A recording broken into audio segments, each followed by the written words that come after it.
ख्रिस्त में मेरे प्यारे भाइयों बहनों, आज के पहले पाठ में हम मनन चिंतन करते हैं और यहाँ पर संत पौलुस बताते हैं अपने पत्र में क्लोसियों को कि आप अपने जीवन में कई सारे समस्याओं से जूझ रहे हैं और आप आगे बढ़ रहे हैं, लेकिन आपके समस्या को समझते हुए आप लोग खुश हैं, जिससे मैं भी बहुत प्रसन्न हूं।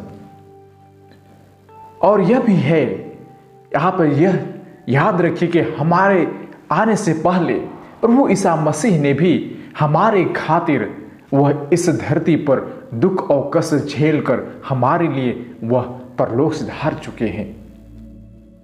और यही है, यदि उनके जीवन में कुछ भी रह गई है और हम लोगों को उद्धार करना चाहते हैं, तो हम भी अपने जीवन में वह कष्ट झेल कर लोगों को उद्धार कर सकते हैं। कितना है सुंदर वचन है हमारे लिए।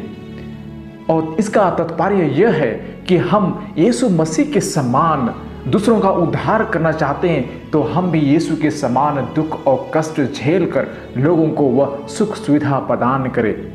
और उसी चीज को संत पौलुस बताते हैं कि हम यीशु के समान कुछ भी दुख और कष्ट झेल कर लोगों को वह सांत्वना दे।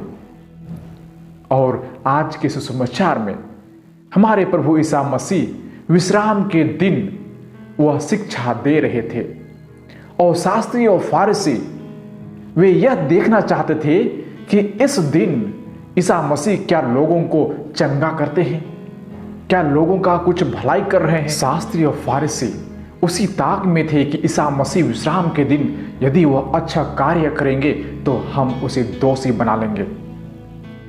मेरे प्रिय भाइयों बहनों, आज प्रभु ईसा मसीह एक सूखे हाथ वाले को देखता है और कहता है कि आप सबके सामने खड़े हो जाओ।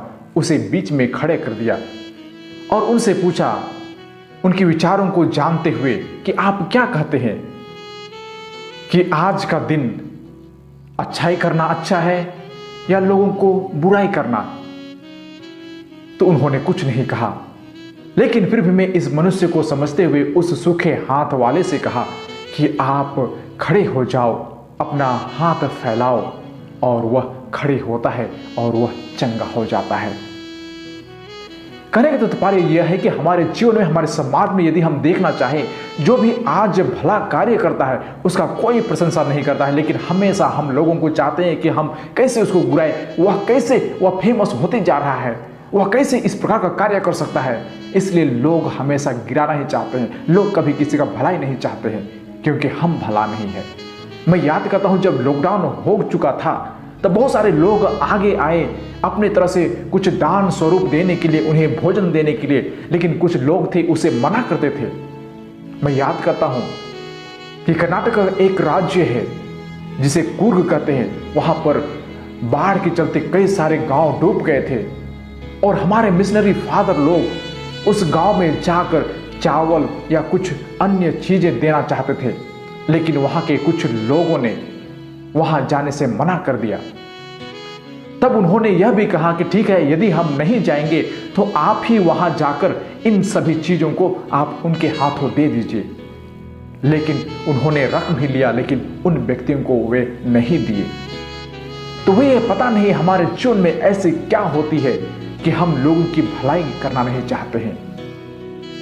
और उसी चीज को प्रभु ईसा मसीह कहते हैं कि हमारे जीवन में इस प्रकार का तनाव जरूर होगा, लोग हमारे विरुद्ध जरूर होंगे, क्योंकि यह अच्छा कार्य है, लेकिन हम अच्छे कार्य को करने के लिए हम रुके नहीं, लेकिन हम हमेशा तत्पर हैं, हम आगे आए।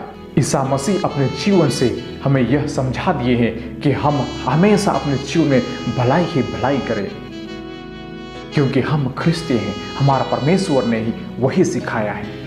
इसलिए आइए हम सभी उन लोगों के लिए प्रार्थना करें जो लोगों को रोकते हैं अच्छा कार्य करने से, लेकिन हम उस कार्य को करने के लिए रुके नहीं, लेकिन हम हमेशा तत्पर रहें, आगे बढ़ते रहें। आइए कुछ देर मौन रहें और हम परमेश्वर से यह कृपादान मांगे कि प्रभु हमें भी वह कृपा दीजिए जिसे हम भले कार्य को करने में हमेशा सक्षम रहे और हम आगे बढ़ते रहें।